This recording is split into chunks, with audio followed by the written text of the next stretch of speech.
Chiara camminava a passi lenti sul sentiero polveroso.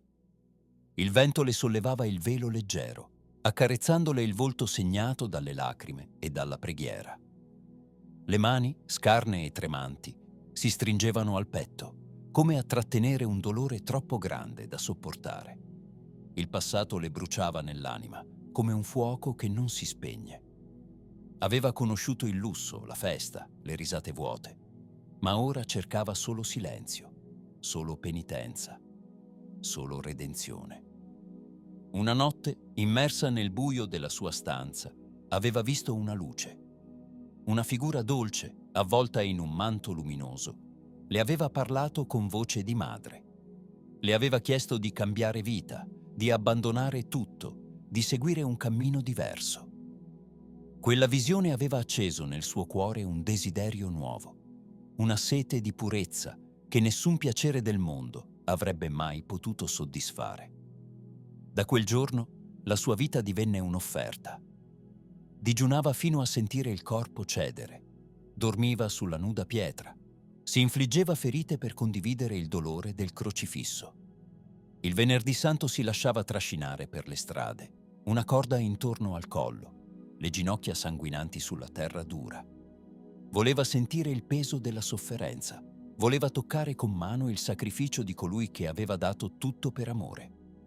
Molti la guardavano con stupore, alcuni con timore, altri con ammirazione. Alcuni la chiamavano folle, altri santa. Ma lei non cercava sguardi né parole. Lei voleva solo offrire se stessa, senza misura, senza riserve. Un giorno sentì parlare di un uomo che stava per essere punito.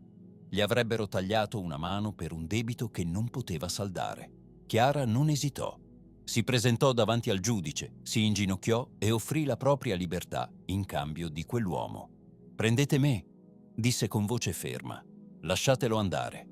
Il giudice, colpito da tanta misericordia, decise di perdonare il condannato. Non c'era fatica che potesse spegnere il suo ardore. Quando alcune donne, fuggite dalla loro terra, giunsero a Rimini senza un rifugio, fu lei ad accoglierle. Portava legna sulle spalle come un servo. Costruiva con le sue mani, pregava con loro. Volevano proteggerla da se stessa, chiudendola dentro il convento, per impedirle di tornare al suo rifugio tra le mura della città. Ma Chiara non aveva paura della fatica né del freddo. Per lei il sacrificio era amore, e l'amore non conosceva limiti. Col passare degli anni il corpo si consumò, la vista si spense, la voce si fece debole.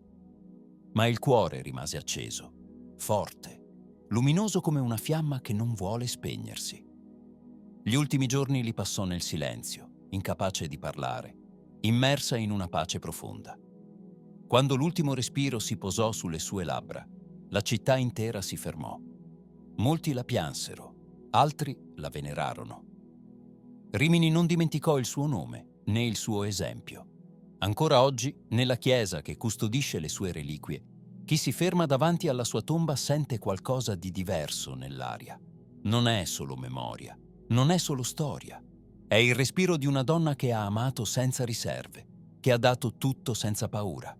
E il suo sacrificio, il suo amore, la sua luce continuano a brillare, oltre il tempo, oltre il dolore, oltre la vita stessa.